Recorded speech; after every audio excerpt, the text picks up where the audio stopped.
Bom dia a todos vocês, que bom revê-los.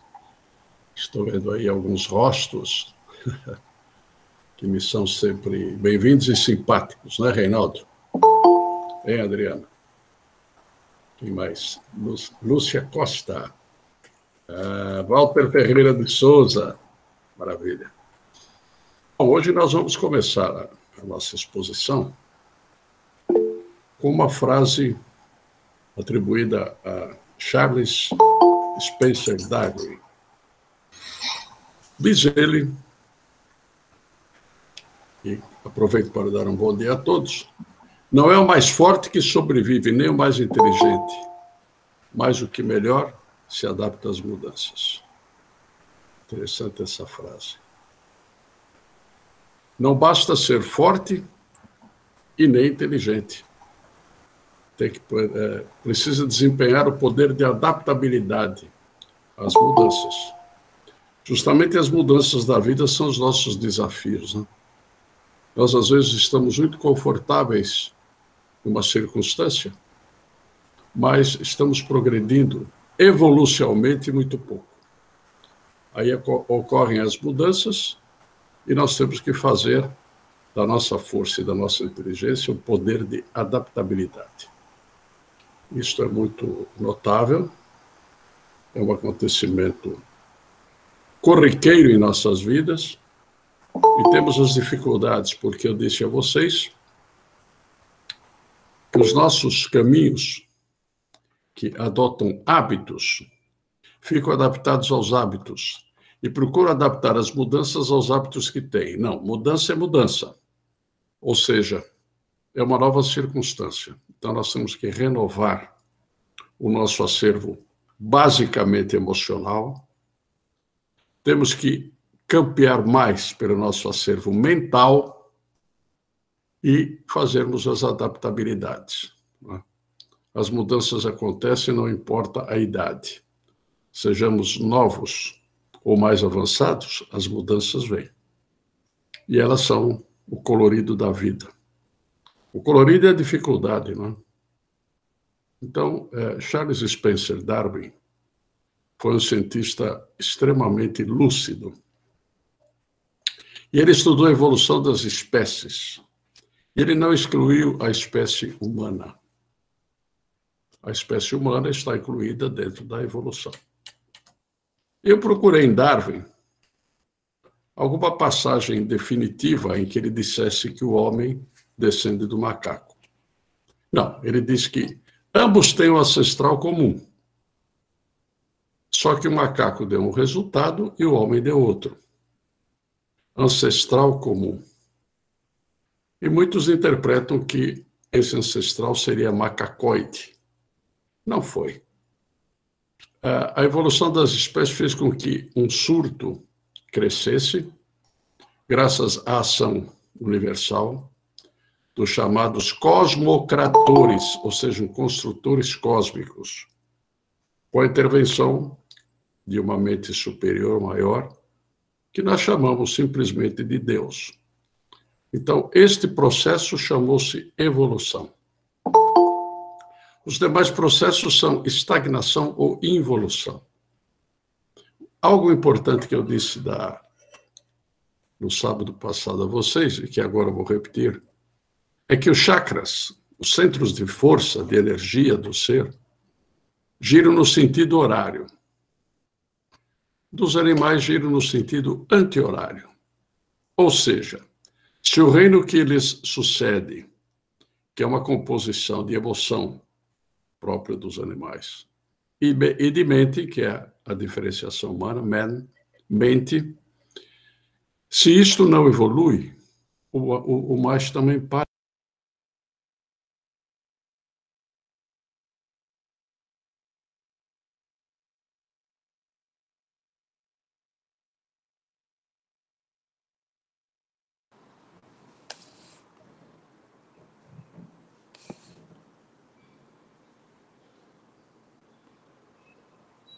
Está sem som. Por um processo de adaptabilidade, os demais reinos também crescem. Ok, agora, Helder? Ou melhor, Naumann, Engelberg. Está ouvindo? Ótimo. Então, os reinos também acompanham. É toda uma sucessão, né? Temos os micro-organismos que agem e querem crescer, querem evoluir. E temos os organismos mais organizados e complexos, que foi o grande campo de estudo de Charles Darwin. Então, a adaptação às mudanças tem que acontecer, senão nós ficamos no tempo e no espaço para trás. Isso chama-se evolução. Ele falou em evolução das espécies como um processo mecânico. Nós falamos em evolução humana como um processo mais complexo, porque os organismos se complexificam, tornam-se mais complexos, né? Então, nós vamos hoje falar um pouco mais das cores e das funções do corpo astral. Hoje vamos avançar mais. Eu vou devagar. Primeiro porque eu estou um pouco lento mesmo. Quanto mais se pensa e mais se interage com os processos da vida, mais lento fica o caminhar, porque pesa todas as coisas. Vocês imaginem o caminhar de um processo kármico que faz a contabilidade universal. Este, então, é muito complexo. O karma é extremamente complexo. E ele está sempre em afinidade com o Dharma. Dharma é traduzido no Bhagavad Gita, a sublime canção, como a lei justa. Então, diz Krishna, todas as vezes que Dharma declina e Adharma, contrário do Dharma, se levanta, eu me manifesto para colocar as coisas em ordem e o processo evolutivo continuar. Então, pode-se dizer que Krishna, que representa o verbo divino, afirma isto. Não é uma questão de crer apenas ou de ter fé. É uma questão de decorrências e responsabilidades. Nós sabemos que também no nosso processo as coisas vão do simples para o complexo. E quando elas se complexificam, elas são mais dificultosas. Para que nós possamos tirar as nossas conclusões, as nossas inferências, as nossas ilações, são todas palavras que falam muito do nosso comportamento pessoal. Então, eu disse a vocês que existe um processo que diz respeito à nossa passagem. Então, o quaternário chamado inferior está ligado à nossa personalidade, é aquilo que encarnamos nas decorrências e nas necessidades do nosso crescimento evolucional. O karma é uma lei que propende para a justiça. E o karma tem afinidade com o dharma, que é a lei da evolução em si. Então, eu disse em certa ocasião, e reafirmo que o karma é o agente do dharma. Quando o dharma está em dificuldades, o karma promove os ajustes e nós continuamos dentro da roda da evolução. Vejam bem, nós não podemos nos libertar da evolução. O samsara, que é a roda de nascimentos e mortes, é uma decorrência da vida. E a rigor, nós não interrompemos a nossa vida. A vida continua em outros planos, né? De modo que nós estamos sempre vivos, não despertos. Precisamos estar despertos. E o que nos desperta é a vida física, é o poder de ação. Então, a trilogia clássica dentro do ocultismo são pensamentos, palavras e atos. Eu penso, eu verbalizo e eu pratico. De modo que a prática é básica. Não adianta virar um intelectual que conheça muita coisa e não vivencie essas coisas, né? Eu contei a história daquele professor antigo que dizia que o que não pergunta está em falta. O que sabe não ensina está em falta. E o terceiro tipo em falta, né, é aquele que ensina e não pratica. Porque ele checa, ele vai atrás da própria captação dos efeitos daquilo que ele conhece. E não tem como. Nós estamos vinculados a uma série de circunstâncias e de pessoas, e quanto mais expandimos os nossos relacionamentos, mais ficamos em comunhão, em conjunção, e às vezes em dissidência com essas pessoas. A dissidência chama-se ponto de vista. É a maneira de encarar, não é? É aquela interpretação do elefante para o cego. O cego vai tateando, ele tem o poder do tato, e uma hora ele diz, o elefante é tromba, o elefante é rabo, o elefante são as presas, o elefante é o flanco, o elefante é a pata. Não, o elefante é tudo isso. Não é? Ele apenas é integrado por matizes diferentes. Então, importa, naquilo que estamos falando, é admitir a divergência e a discrepância de opiniões. E procurarmos comungar com tudo isso. Não dizer isso que estou dizendo não é para ficar de acordo, pensar igual. É para ter a liberdade de pensar.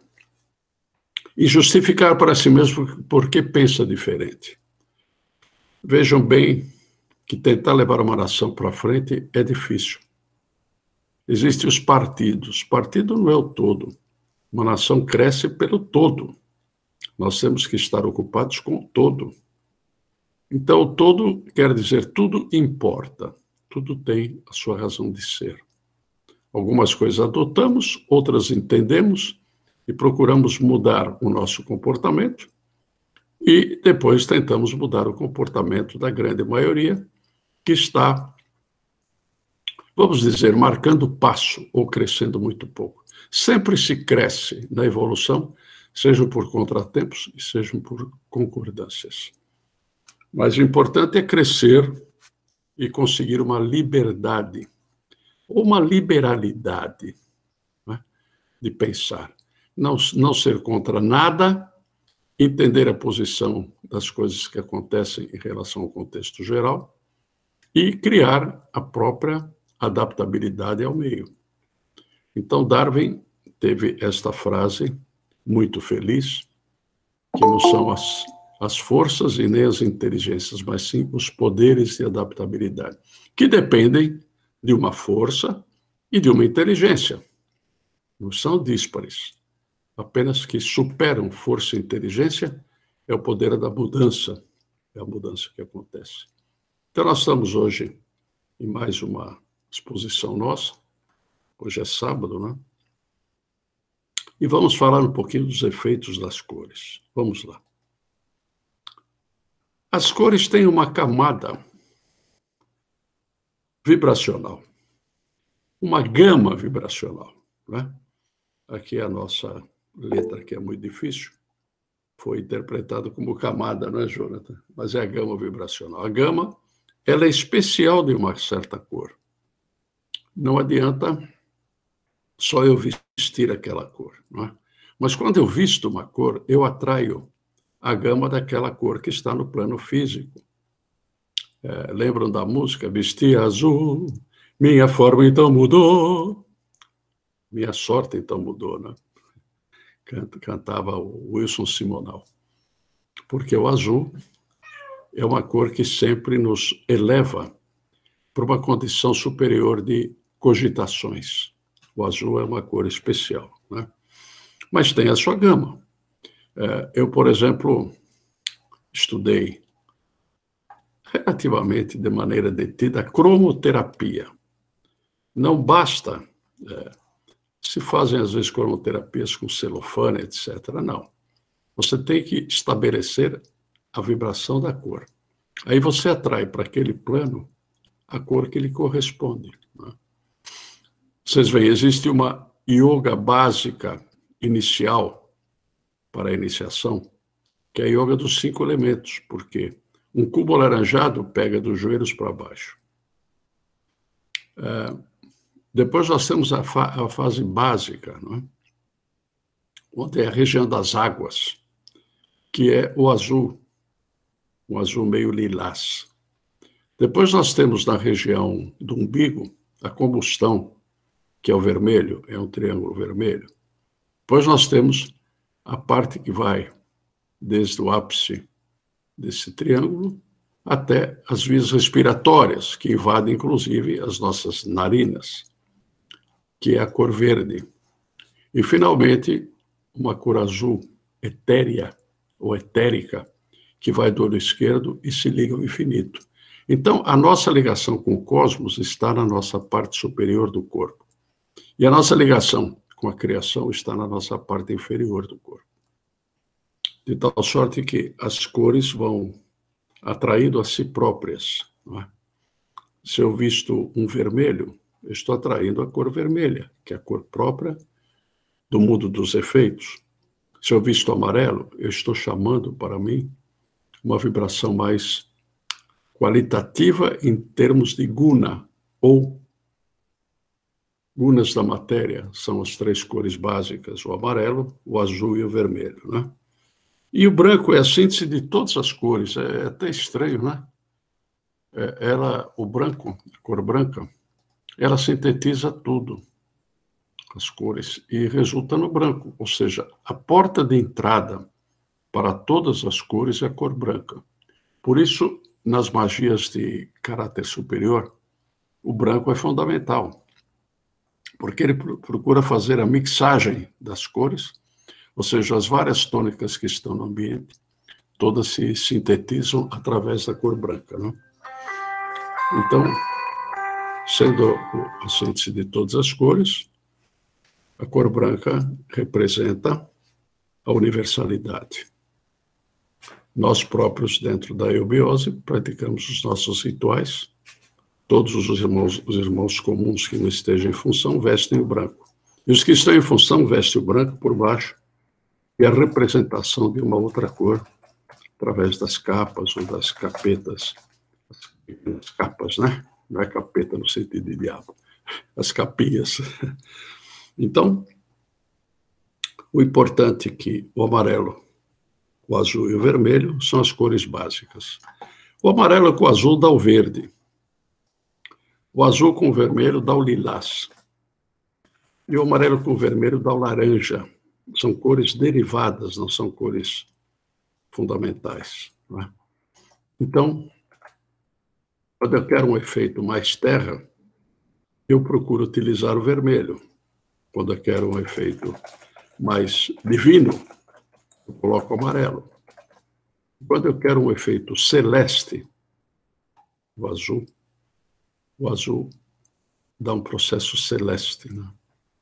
O azul é a cor do segundo trono, porque amarelo representa o primeiro, azul o segundo e o vermelho o terceiro trono. E essas cores, elas se mesclam. E elas vão ter também uma opacidade ou um brilho, né? As cores escuras, elas têm baixa intensidade vibracional. E elas são densas e opacas. Se são opacas, não servem muito para o esclarecimento, servem para a atuação. E densas porque representam a camada do plano dos efeitos, ou plano terra-terra. Ou seja, o plano em que as coisas se desempenham. Portanto, não adianta ter uma grande filosofia e um grande conhecimento se não se põe em prática, não? Isto eu fui adquirindo a experiência pessoal com o correr dos anos. E com o correr dos anos, eu cheguei à conclusão que mais avançada em idade eu poderia fazer o que eu estou fazendo, não é, Adriana? Falar com vocês. Ei, Adriana, você estava longe aí viajando. E aí, Liana? Ô, Liana, como é que vai? É, positivo. Reinaldo, Andréia, de Brito Sabino, né? Muito bem. Então, vejamos bem. As cores escuras, elas têm baixa intensidade vibracional. E elas densificam o processo onde estamos, né? Então, pronto, briga de gato aí fora. Eu estou cercado, eu estou que nem uma ilha, cercado de gato por todos os lados. Não é minha predileção, mas é o que acontece. E de vez em quando eles brigam. Eu falei daquela gata que anda por aqui, ela fica, a gente está falando, ela desce, sobe, faz tudo. Agora ela está por aqui também, mas não há de ser nada. Dias melhores virão. Está escondida aqui, está espiando a briga lá de fora. Então, vejam, a baixa intensidade vibracional serve para processos mais densos, né? Mas, em compensação, geram uma opacidade, elas não esclarecem as coisas.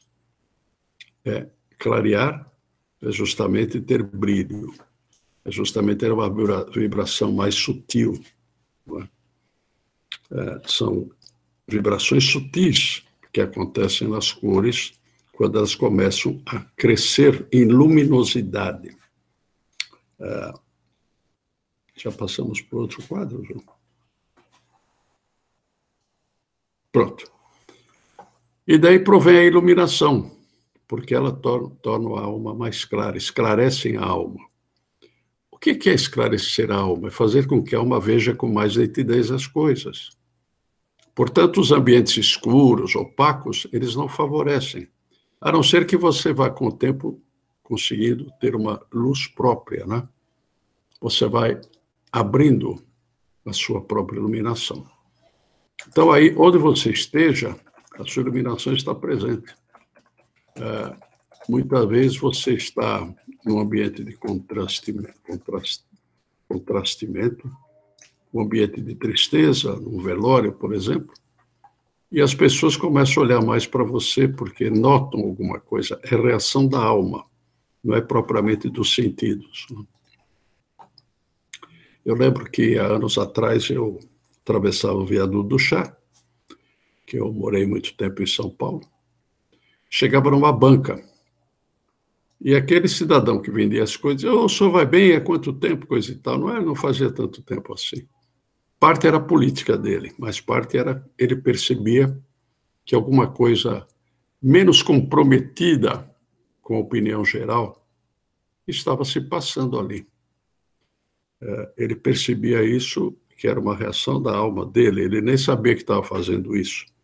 Mas eu lembro muito bem que conversei várias vezes com esse senhor e até pude prestar alguns esclarecimentos do comércio dele. Porque eu estava pensando sobre o processo do amor, né? O amor, ele é dadivoso, ele não é troca, não é recepção, é dádiva. O amor se dá. Quer dizer, quando ele é apenas uma afinidade, um afeto, ele é baixo. Mas quando ele vai atingindo uma universalidade, ele se expande. Então, distribui seu amor sem esperar nada em troca. Esse é o amor descompromissado, é o amor pela humanidade em si. Uma época lançaram o humanismo, que ganhou muita força naquele período, faz muitos séculos, mas, com o tempo, o humanismo começou a perder a sua ação, né? Então, as cores escuras são essas, e as claras são vibrações sutis e promovem a iluminação porque esclarecem a alma. Então, prosseguindo, eu depois quero ler algum trecho para vocês verem a facilidade da explicação que existe nesta obra da Sociedade Brasileira de Eubiose, que é a natureza secreta do homem. Eu já li essa obra por várias vezes, de trás para frente, da frente para trás, e fui adquirindo um certo conhecimento, porque fui comparando com aquilo que eu sentia, via, e o que acontecia ao meu redor. Esta prática de observar o que acontece ao redor é que vai fazendo com que nós tenhamos uma noção, uma percepção maior nos bastidores dos sentidos, onde está inserida a nossa alma, né? Nossa alma está inserida nos sentidos. Tanto que, ao cessar as funções do corpo físico, em poucas horas os sentidos vão desaparecendo. Não é assim de imediato, né? Por isso precisa muito ser respeitada a passagem de um irmão em humanidade para o outro plano. Respeita-se silêncio, porque ele está no metabolismo dele. E fala-se, isso já é clássico, que ele tem um apanhado geral da vida quando a vida naquele corpo está desaparecendo. Né? Então, é necessário até esperar algumas horas para se promova o enterramento, para que os sentidos não estejam tão vivos, possam se aquietar dentro de um outro processo, onde, do comprimento, altura, largura, insere-se a profundidade, que é típica da quarta dimensão. São 3 dimensões, e uma quarta que é a profundidade. É aí que se ingressa no plano astral propriamente dito. Então, as funções do corpo astral são várias, né? Eu prometi a vocês que ia ler um pouco desta obra, que chama-se A Natureza Secreta do Homem. Não é mais essa edição eu recebi há muitos anos atrás, de meu irmão da sociedade, até com uma dedicatória. Isto foi em 94. Então, vejam bem, efeito das emanações contínuas sobre o corpo astral. O amor. Quando alguém ama, seu corpo astral se transforma completamente. As cores denunciadoras do egoísmo, da malícia e da avareza desaparecem, sendo substituídas pelo aumento daquelas que caracterizam as paixões animais. O verde da adaptabilidade é, em certos tipos, substituído pelo verde escuro do ciúme. Em alguns ainda se observará uma grande atividade dos clarões escarlates da cólera, rasgando o corpo astral em todos os sentidos. Noutros, as cores se tornam mais claras e nítidas. É como se a vida se intensificasse. Tudo é visto sob o aspecto animista ou otimista. O azul da devoção aparece como as outras cores, nitidamente marcado, e até uma nota violeta pálida aparece no alto da cabeça, mostrando-nos a possibilidade de o amoroso responder a um ideal realmente elevado e altruísta. O que quase de todo desaparece é o amarelo da inteligência, o que pode ser considerado como a característica principal do estado em questão. Então, o amarelo vai desaparecendo, porque não tem função, está embotada a inteligência. Diz Henrique José de Souza, a pior das rotinas é a rotina da inteligência.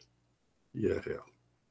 Irritabilidade. Nos indivíduos permanentemente irritáveis, o corpo astral tem como sinal distintivo uma larga faixa escarlate, avermelhada.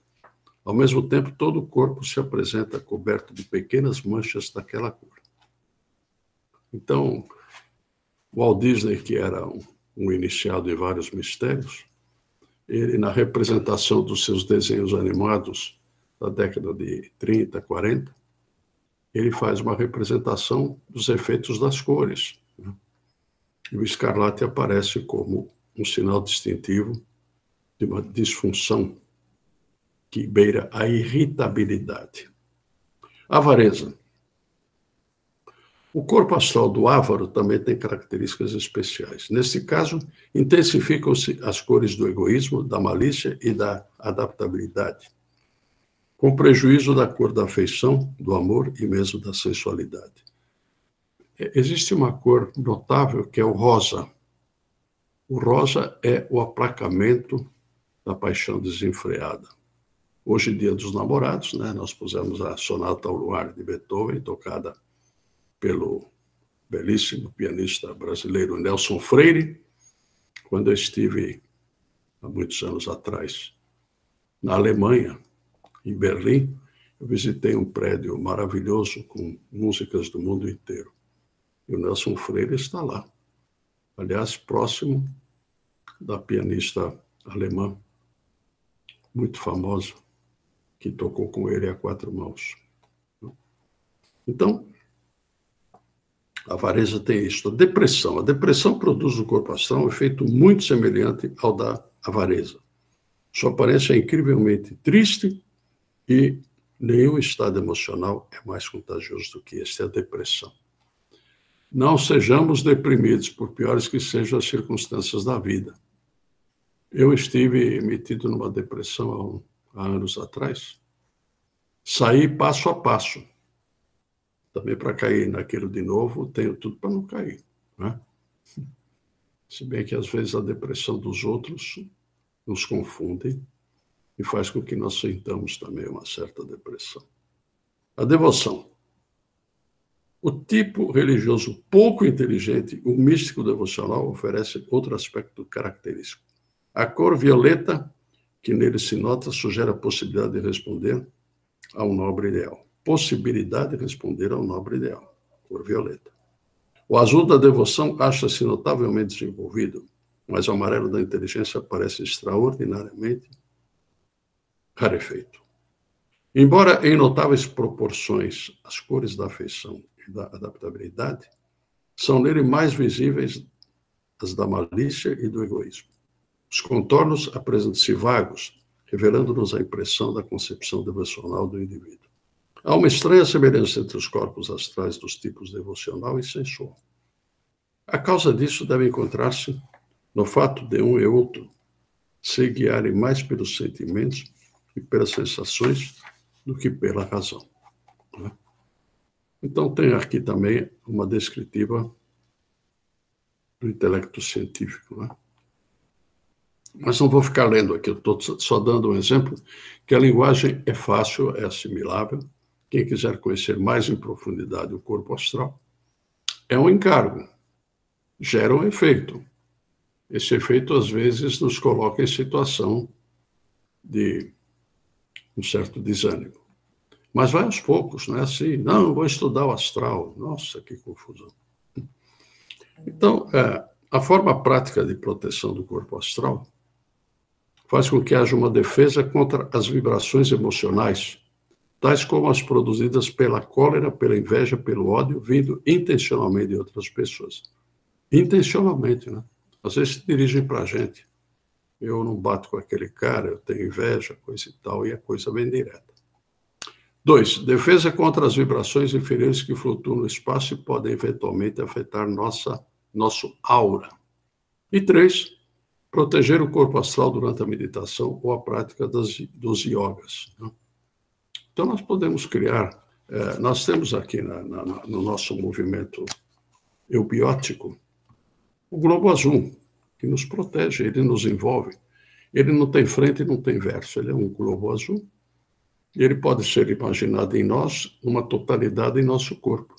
Azul índigo é o azul um pouco mais profundo, né? Não é o azul escuro. Ele é pouco mais profundo, mas ele tem luminosidade. E o índigo faz com que haja uma proteção do nosso corpo astral. Então, eu queria ler um pouquinho mais sobre as sensações, os chakras, né? Os chakras eu já falei da outra vez, mas vou detalhar mais a próxima oportunidade, em que eu vou falar também do corpo mental, porque os chakras funcionam muito em função do corpo mental. Vejam bem, aqui eu tenho uma figura, que eu vou mostrar a vocês. Essa é a distribuição dos chakras, né? Tem o chakra coronal, que é a coroa de cada um, o chakra frontal, o Vishuddha, o chakra da garganta, o chakra cardíaco, o Anahata, que desce ao chakra umbilical, sobe ao esplênico e depois vai ao Muladhara, ou chakra raiz. São 7 chakras principais, né? E nesse livro dá a localização, etc. Então, há 3 sistemas nervosos aqui menciona, né? Nós temos os 3 sistemas nervosos, são o vago, o simpático e o cérebro espinhal. Então, nós vamos distinguindo melhor a natureza profunda do ser humano, através desses estudos, né? Então, os sentimentos vão tendo ódio e malícia, uma nuvem espessa de cor negra, a cólera, clarões vermelhos escuros, irascibilidade, tem pessoas irascíveis, não se conformam com nada, são nuvens escarlates. Nobre indignação, escarlate brilhante sobre o fundo do aura. Sensualidade, vermelho sanguíneo sombrio, cor difícil de escrever, mas facilmente reconhecível. O egoísmo, etc. Aqui é uma distribuição muito grande de explicações, né? Então, vejam, No candomblé, a pombagira é um vermelho escarlate mais profundo, ou seja, ela se insinua na sensualidade, não só sexo, sensualidade, quer dizer, no corpo físico. E assim por diante. Nós vamos com o tempo distinguindo. Distinguimos para nós, que é muito importante, não é nem para dizer para as pessoas, é para saber com quem estamos lidando. Ou pelo menos um localizador mais abalizado de pessoas com as quais estamos lidando. E as funções são várias do corpo astral, mas é a sede das emoções, sensações e sentimentos. Emoções passageiras, sensações de vibração instantânea, e os sentimentos são a ressonância que fica na nossa alma, né? Então, nós temos que prestar muita atenção nessa ressonância. Às vezes a impressão nos é lisonjeira, boa, mas não ficam ressonâncias. Às vezes ficam ressonâncias. E eu já tenho com vocês algumas ressonâncias na minha alma. Normal que isso aconteça, vocês estão expondo a mim a maneira que vocês são, porque nós estamos numa conversa franca, um tentando colaborar com o crescimento do outro. Vocês colaboram com o meu crescimento e eu colaboro com o crescimento de vocês. Então, todo o processo é colaborativo, é comungativo. Né? Que horas são, filho? 11h07. 11h07. Então, vamos fazer uma coisa. Eu vou ficar à disposição para algumas indagações suas. Vamos deixar passar 1 minuto, colocar uma musiquinha, descontraímos e aí vem as nossas indagações. Vamos fazer isso. Até já.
Nauman, vamos conversar?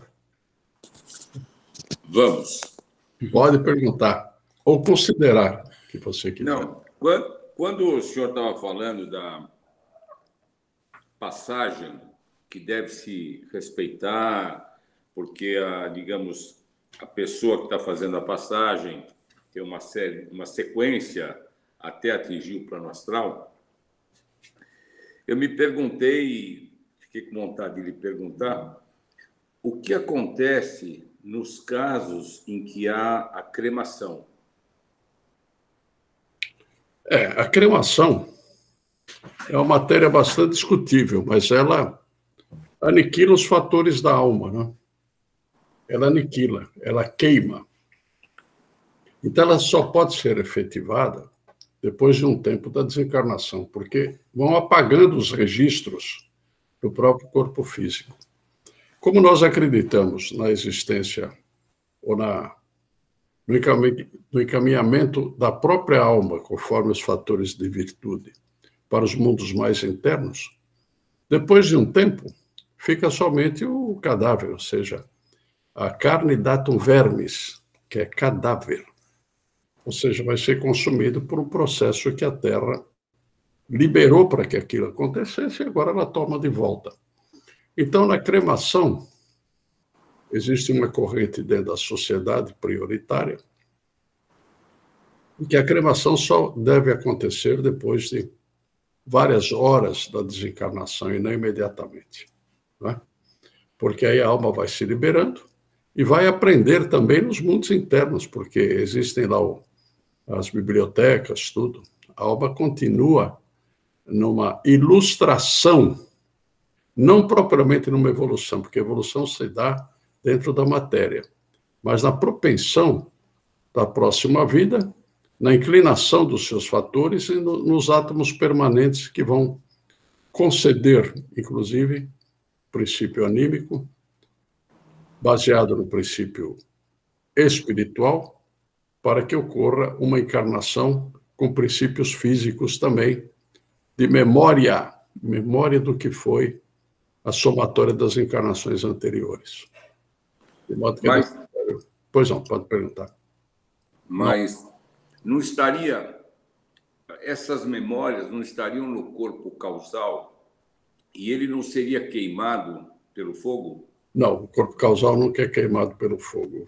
Vão desaparecer os fatores do quaternário inferior, mas o que ficar guardado no átomo permanente, que foi aproveitado pelo espírito para fornecer novas condições de crescimento à matéria, este permanece guardado. E vai aparecer, com o tempo, vai despertando na encarnação seguinte, se porventura a programação dessa encarnação for seguida de uma maneira mais determinada pela nova encarnação. Nós vamos receber os desafios das falhas da encarnação anterior. Isto vem como desafio, a transformação, né? Então, isto permanece como expectativa. Por exemplo, vou falar por mim, é possível que eu tenha participado de algumas circunstâncias mais apropriadas para a evolução e a minha memória ficou mais fácil de reavivar. Tá certo, Norma? Então, perfeito. É isso que você precisa fazer. Eu gostei da balinha que você estava chupando. Parabéns. Estava boa, estava boa. Mais alguém? Adriano. Aqui. Oi, Adriano. Oi. Você não aparecia. Você mora onde? No Nordeste? Nordeste, Caruaru. Caruaru. Isso. Pois é, Adriano. Com relação à cor preta, que ela é a ausência das cores, né? Pretinho básico. As mulheres gostam de vestir porque elas parecem mais emagrecidas, né? Sim, ilusão. Mas, assim, eu pergunto o seguinte: no caso do luto, vem de tradições que a cor preta corresponde ao luto. Sim. De onde surgiu? Qual a origem disso na história, assim? Do enegrecimento da alma, porque o luto sempre ocasiona um destempero, especialmente quando você lembra das boas memórias que teve com o falecido, se o falecido é esposo ou esposa, as boas trocas que existiram, e isso dá um entristecimento. Então, o luto é justamente a negação das cores. Você, quando está em luto, você não está querendo receber nada. Você quer simplesmente ficar quieto e ficar entristecido. Então, é a cor da tristeza, o luto, né? Agora, serve para outras coisas, né? Dizem as mulheres que um pretinho básico, inclusive, é gordura. Eu não acho, não. Para quem sabe olhar. Mas o luto vem de uma tradição antiga que chama-se ausência das cores, ou seja, eu não expresso nada a não ser um sentimento de tristeza. Quando eu expresso alguma coisa, vão aparecendo as cores normais, com o tempo vão se abrindo, né? Porque a memória ela vai enfraquecendo em relação ao acontecimento. E é isso que tem que acontecer. Nós temos que renovar a nossa vida. Uhum. Ok. Obrigado. Obrigada.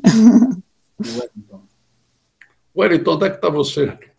Está aí, Wellington Costa. Gostei da mãozinha. Vamos lá. Tudo bem? Bom dia, professor. Bom dia, Wellington. Eu estava aqui pensando, a minha pergunta seria no sentido das cores e do mundo das artes, das inspirações, né? E você as tem. Você as tem. Obrigado. Que eu penso assim, às vezes um artista, né, ele tem uma ideia, uma inspiração mesmo, né? E isso é uma coisa não muito, às vezes, racionalizada, elaborada. Eu entendo como uma inspiração dos artistas, tanto para música, né? Eu estava vendo aí o pianista tocando, ou um artista plástico, uma escultura, ou nas cores. Aí a minha indagação seria assim, essa inspiração, ela viria de um plano específico, o plano astral pelas cores, ou plano mental, plano celeste? Eu estava com essa reflexão, queria saber um pouquinho sua Isso, a verdadeira orientação. inspiração é por afinidade, né? Você desenvolve no seu corpo astral uma predisposição e você faz uma conexão com essa predisposição. São as chamadas egrégoras que eu vou estudar agora. Quando estudarmos o plano mental, eu vou falar muito das egrégoras, né? Então, tudo se passa por afinidade. Se você tem afinidade com a música clássica, e você pode estabelecer um desenvolvimento para essa afinidade, você fica mais estético, você fica mais harmônico, você fica mais construtivo, você vivencia mais a intensidade que esteja no seu corpo astral. A música de batuque, de ritmo, é mais passageira, a intensidade é menor. E a música melodiosa diz mais respeito à camada mais alta da sua alma. Então, um artista que expressa com facilidade coisas belíssimas da natureza física tem alguma conexão com o mundo astral superior. E quem expressa uma deformidade ou alguma coisa que é bela só para ele que faz, ou quase só para ele, tem uma afinidade mais com o mundo corpóreo. É assim que acontece. Tá bom, Wellington? Ok, obrigado. Obrigado a você. Samuel. Samuca, onde é que está você? Cadê o Samuel? Oi, doutor Helena, tudo bem? Tá aí, Samuel. Fala, Samuel. Eu queria aproveitar, fazer duas indagações que eu tenho curiosidade. Uma relacionada à arte, né? Aproveitando que o Wellington nós tivemos diversos grandes artistas, né? E cada um, o senhor até comentou, cada um com uma interpretação Um pouco baixo. bem diferente. Aumenta um pouquinho o seu som, Samuel, para todos ouvirmos. Tá baixo. Tá escutando agora? Pronto, agora ficou bom. Ah, tá, desculpa. Então, é mais sobre os artistas, né, que marcaram a nossa épocas aqui. Abaixou de novo. Está dando muito interferência. Abaixou? Agora melhorou. Ah, então tá. Eu vou aproximar, que eu estou pelo celular hoje. Entendeu? Eu queria saber sobre, assim, quais são os sáttivas que os artistas podem alcançar. Dizem que Richard Van Gogh era um artista que tinha uma certa depressão, né? Você falou sobre as cores. Nós temos o Richard Wagner também, que foi um músico esotérico. Eu gostaria de saber, depois que eles desencarnam materialmente, se eles no astral, eles vão para um plano, porque eu acho que, não sei se no astral, cada um se reúne com um certo tipo de vibração. Os artistas, eles se reúnem, porque a arte, a música, né, traz um certo tipo de vibração. E eu quero saber, depois no plano astral, se esses artistas, eles ficam próximos um do outro, como é que... Podem ficar, depende do que eles construíram em vida, não é? Porque no astral você leva da vida a vida que você leva. Você precisa se desincumbir das matérias mais grosseiras para você viver no seu corpo astral mais elevado, não é? E isso leva tempo. Chama-se, na igreja fala-se no purgatório, que também deixa entrever que você, durante o tempo, pode viver um tumulto muito grande e que é um verdadeiro inferno, né? Mas, com o tempo, você vai se liberando das vibrações mais grosseiras e vai depurando, embora isso não seja uma evolução em si, mas é simplesmente uma circunstância do plano astral, você vai passando por várias regiões do astral e vai deixando a matéria grosseira naquelas regiões, vai vivenciando a sua parte mais sutilizada, mais delicada, né? Então, isto vai acontecendo e depois o seu corpo astral também vai desfazendo, porque sobra o chamado átomo permanente, que vai ser o das suas inclinações, que vão reencarnar dentro dos desafios da sua própria evolução. Cada um tem uma evolução própria, né? Assim como são as impressões digitais, cada um tem uma particularidade evolutiva. Estes seres se aproximam naquilo que edificaram a proporção humana. São chamados gênios. Eles se colocaram para que o homem ouvisse e vivenciasse grandes epopeias, coisas que a alma cresce e se desempenha, né? Então você pega um Bach, um Mozart, não em tudo, mas em muitas obras que edificam uma proporção maravilhosa para o outro plano. E você possivelmente vai ouvir as grandes orquestras, os grandes sons desses edificadores. Depende da sua afinidade de alma com eles. E eles entre si têm as suas afinidades também. Os 3 grandes mestres da música clássica foram Bach, Wagner e Beethoven, segundo a classificação que nos deu Henrique José de Souza. E depois existem os valores menores dessas linhas, né? Então, deve ser uma beleza ouvir a música na sua plenitude, desses planos. Tá certo, Samuel? Eu queria só aproveitar que você já falou sobre a próxima indagação que eu gostaria, pedir licença para os colegas também. Quando os nossos sentidos do astrais vão ficando para trás e o que realmente interessa acaba passando para um próximo estágio, vamos dizer assim, são as cascas astrais, elas que fazem conexão com alguns centros espíritas, porque nós vemos muitas vezes médiuns tendo conexão com talvez seres que já deveriam até ter encarnado novamente. E essas cascas astrais, elas ficam na eternidade? Eu gostaria de saber um pouco mais a respeito. Ficam até desaparecer, não é?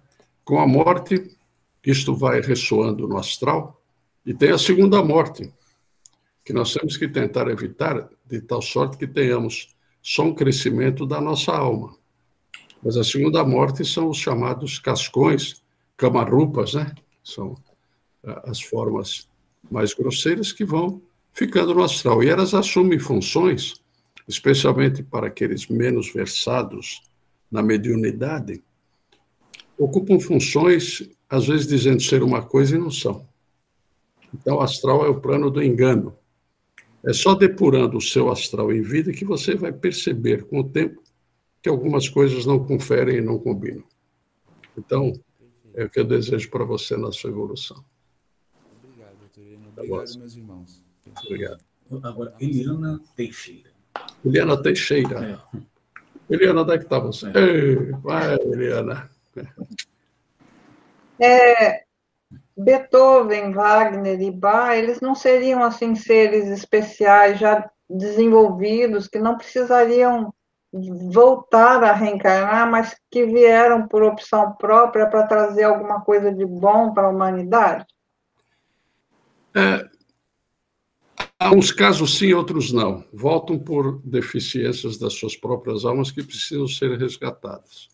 Mas em função de terem feito um trabalho grandioso, eles voltam com a propensão de repetir esse trabalho para o ciclo que está acontecendo.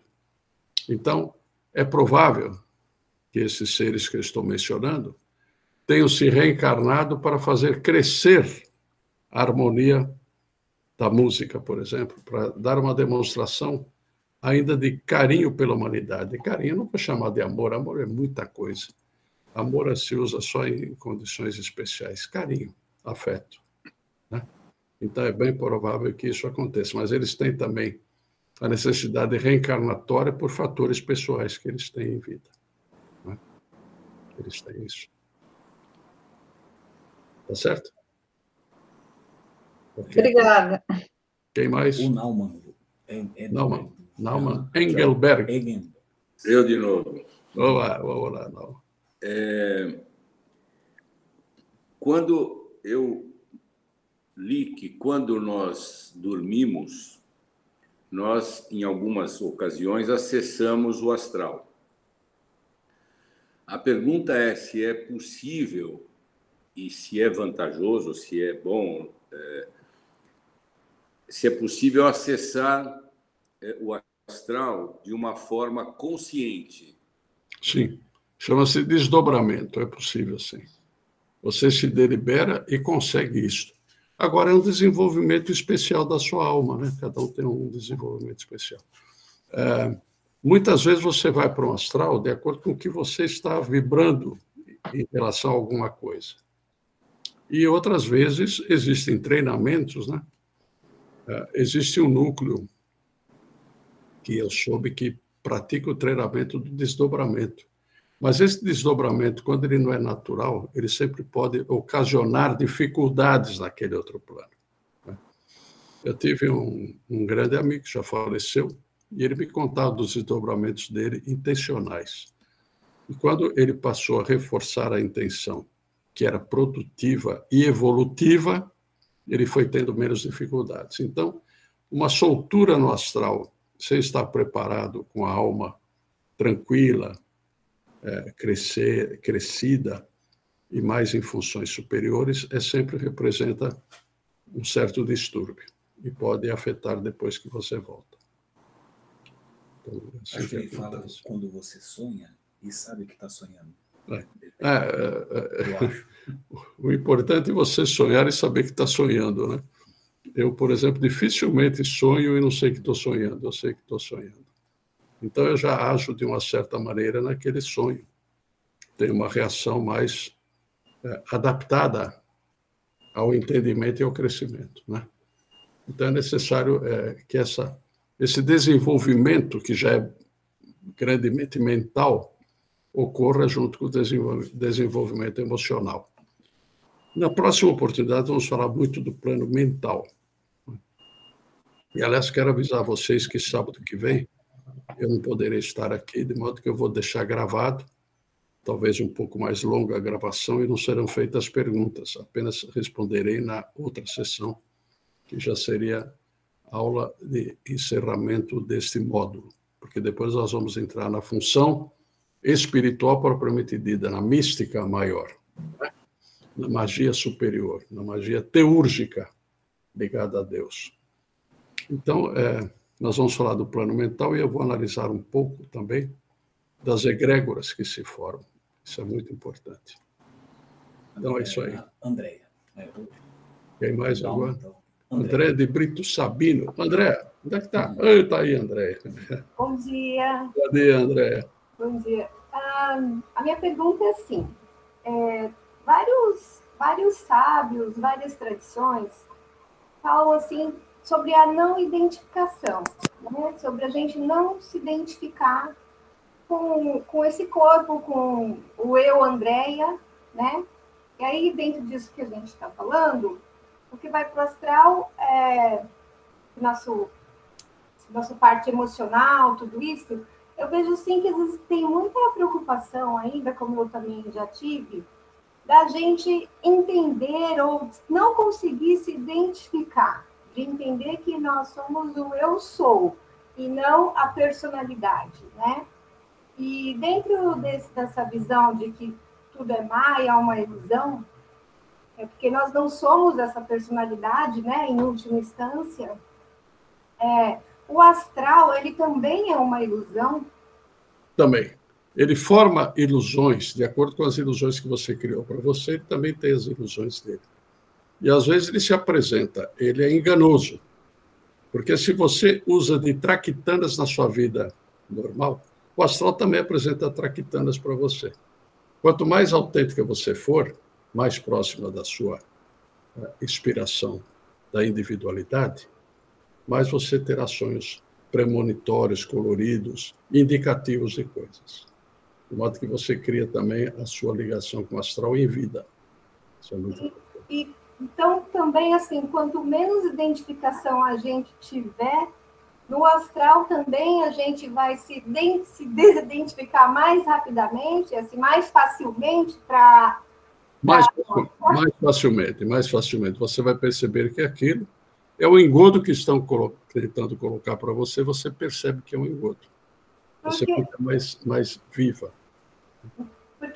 Porque senão a gente pode ficar lá também apegado e muito tempo preso, né, àquela identidade ainda, isso, porque a finalidade é se desidentificar, né? Eu estou repetindo essa palavra porque é que está mais forte para mim.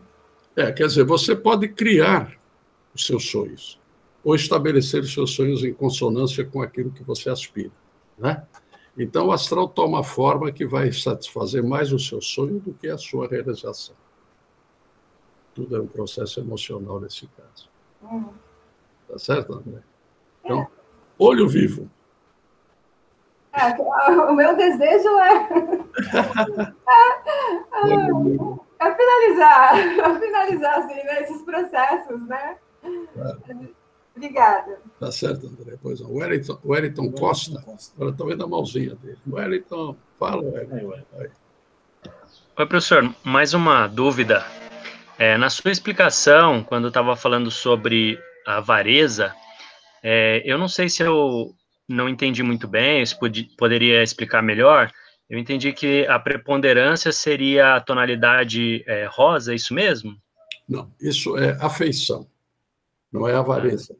A avareza é um tom mais opaco e voltado até para o vermelho, porque você está sonegando a troca de valores materiais com os outros, você está retendo, né?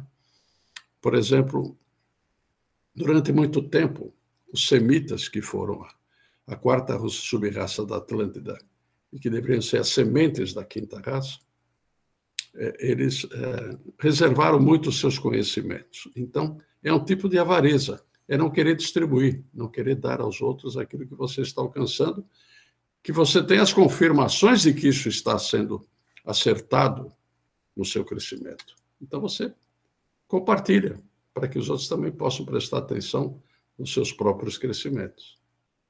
Ok, Ué? Perfeito. Eu que me confundi aqui. Obrigado. Pois não. O Renato falou aqui, ó. Onde é que está o Renato? Não, o Winter. Winter. Para treino de experiências fora do corpo, recomendo o IPC. Do saudoso Valdo Vieira. Valdo Vieira. Certo. Agora, eu acho treino de experiências fora do corpo. É necessário muita segurança para isso, senão gera mais insegurança, né? Então é necessário que você tenha uma certa evolução da sua alma para poder entender esse contexto todo. O Odolfo. E o Odolfo Neto, onde é que está o Odolfo? Fala para ele ativar a câmera. E... Câmera, Rodolfo, ativa a sua câmera para eu ver você e todos nós vermos você. Cadê? Rodolfo. Acho que não está... Talvez não tenha a câmera. Não, a câmera, o áudio está ligado. Fala que ele pode falar. Pois não, pode falar, Rodolfo, pode falar. Não foi. Não é. Vamos ver quem é mais. Deixa eu ver. Não, é isso. Falou. Pronto. Falou. O que nós programamos para o final, João? Não, acabou. Acabou. Não tem. Bom. Aqui, ó. Peraí, tem alguém aqui. Eu quero só chamar a atenção do seguinte. A nossa doença nasce na nossa alma, atravessa o vital e chega no físico. Quando ela está no físico, ela já se instalou. Então, nós temos um outro procedimento para procurar desinstalar esta moléstia. E as propensões de acidentes também nascem na nossa alma. Não é que o acidente acontece à torta e à direita sem escolher alguém. Existe uma propensão, uma vocação para aquele acidente, ou seja, uma falha de alma. Portanto, nós temos que burilar as nossas almas. Almas, né? Tem um amigo que ressoava muito. Então, as almas têm que ser reeducadas, vamos dizer assim, ou educadas, né? Naquilo que não serve, nós temos que nos afastarmos, ser algo mais passageiro, mais da personalidade, e aquilo que serve nós temos que integrar na nossa individualidade para facilitar a função do espírito em nós. É isso que eu espero que aconteça com todos nós. Que quer falar. Nauman, pois não. Não, era uma pergunta que eu tinha. Pois não. Vou aproveitar que sábado que vem o senhor não vai estar presente para as perguntas. Pois não. O senhor falou que o senhor tem vários gatinhos aí na sua casa. Tem. Eu também tenho um gatinho aqui. Sei. E uma das coisas que eu tinha lido, inclusive que no Antigo Egito, os gatos eram muito apreciados. Sim. E que eles têm uma faculdade de enxergar o astral. Sim. O animal, de um modo geral, tem. Quer dizer, isso procede? Procede, sim. E eles eram utilizados até como servidores e tipos de magia. Né? Até a magia negativa pode se fazer através dos animais. Por isso que você tem mais um encargo na sua vida quando você tem animais. Você tem que dar uma certa diretriz ao que eles possam pensar, não é? Eu tenho hoje aqui 5 gatos, cada um pensa de uma maneira, e eu penso diferente dos 5. Mas, como não fui eu que coloquei, eu estou com o encargo de tomar conta deles, que minha mulher está viajando. Então, eu faço isso da melhor maneira. Não os rejeito, mas também não os incenso, porque eles têm ligações com coisas que nós, às vezes, desconhecemos, né? Minha esposa também viajou por quase um mês, voltou Sim. agora, e eu fiquei em contato com ele direto, e ficou, na verdade, uma coisa muito próxima. Sim. Mas aonde a gente percebe que eles têm essa ligação com a visão astral? Às vezes eles ficam olhando para um lugar que você não vê nada, eles olham, mexem a cabeça, parece que até entendem alguma coisa. Porque eles são do plano astral que tomaram forma. Né? Os animais vêm da alma da psique propriamente dita, e tomaram forma. Então, eles têm essa conexão. Já é uma propensão do próprio reino. Então, a gente começa a desconfiar do que eles fazem. Né? Essa gata que sobe, desce, pinta o 7. Então, mas ela está no ambiente sempre, está gostando de alguma coisa que ouve. Porque os animais também percebem as coisas que ouvem, de uma maneira diferente da nossa. E dizem que eles têm a capacidade também de limpar o ambiente. Limpa o ambiente. Muitas vezes morre um animal para o dono melhorar. Né? Eles limpam, mas é involuntário isso, é mais uma circunstância. Não é que eles querem isso. Muito bem, Nauman. Obrigado, hein? O Adolfo Neto. Quer falar agora? Fala, Adolfo. Onde é que está você? Fala que a primeira vez que ele tentou, não conseguiu. Fala para ele. Fala agora, Adolfo. Pode falar que eu ouço só sua voz, não há problema. Eu acho que ele não está conseguindo. Acho que o Adolfo não está Tá ativo o conseguindo. microfone dele, mas ele o som não chega. Não está chegando o som, Adolfo, aqui. Está Fala pra ele ativo o seu escrever, fala para microfone. ele escrever. Pode escrever, escreve a sua indagação. A gente vai pôr a Adriana, depois ele escreve. Eu vou falando com a Adriana e você escreve nesse espaço. Aqui, ó, Adriana. Pronto. Adriana, vamos lá. Oi. Dando continuidade aí à questão dos gatinhos. É interessante é que o olhar, o poder de visão que eles têm é de energia. Eles não veem a materialização. Eles não veem o que nós vemos, né? O que a gente vê, o que o cachorro vê. Ele vê o campo energético das coisas, entendeu? Sim. Portanto, ele é menos evoluído que os cães, né? Em termos de Isso. aproximação com o reino humano. Né? E aí é interessante agora, eu juntei no meu raciocínio, que se eles vêm do campo astral e foram materializados, né? Então prova mais uma vez essa questão da visão deles. Sim, sem dúvida. De ser, tipo, eles fazem ressonância, né? Ressonância. Com a visão. Perfeito. É interessante. E o senhor deve estar aprendendo muito com eles aí. E aprendendo com vocês também. Essas perguntas cabeludas, é muito bom. Me põe para Tá bom, um abraço. Obrigado, outra você, Adriano. Acho que o Adolfo não Acho que o Adolfo não conseguiu. Deixa eu ver quem mais. Não tem mais indagações. É aquela história. Aqui, ó. Não entendi o que está acontecendo aqui. Deixa eu ver. Ele vai ver se consegue fazer. Adolfo, levanta a mão. Pode escrever, né? Pode escrever. Escreve, Adolfo. Vamos lá responder você também.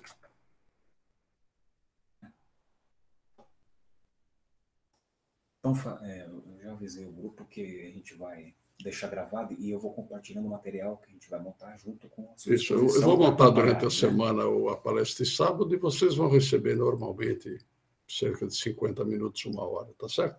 E o que tiver que perguntar, depois nós utilizamos a aula seguinte, que eu vou estar aqui. A Adriana está perguntando onde que esse homem vai. Eu vou tentar resolver minhas coisas. O Diogo interagir, o Helder, o Henrique, fala para ele. Henrique quer fazer alguma Jaci, Jorge. Olha, tem uma série. A Magna. Mais alguém? Magna Gomes? Não, né?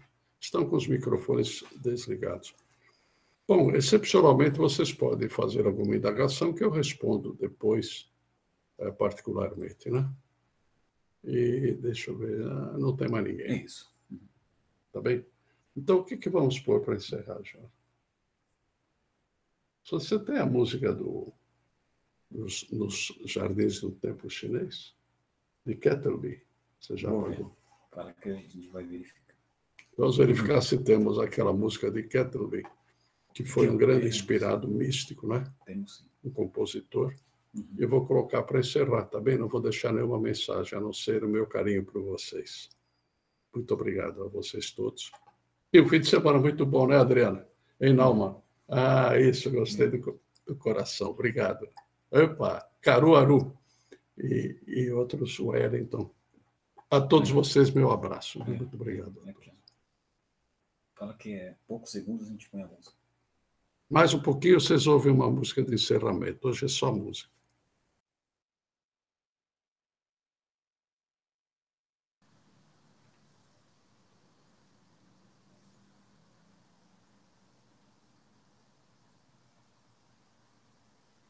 Bom final de semana a todos, irmãos aí.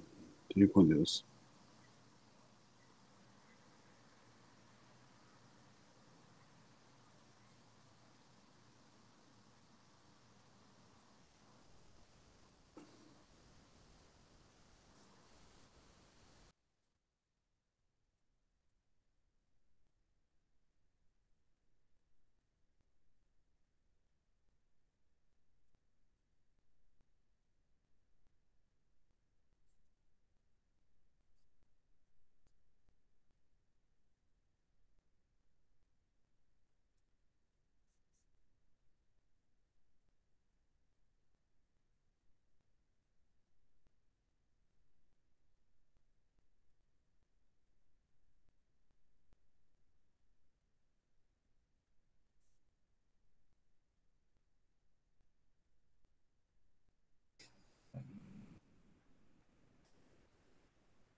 que nós tivemos hoje?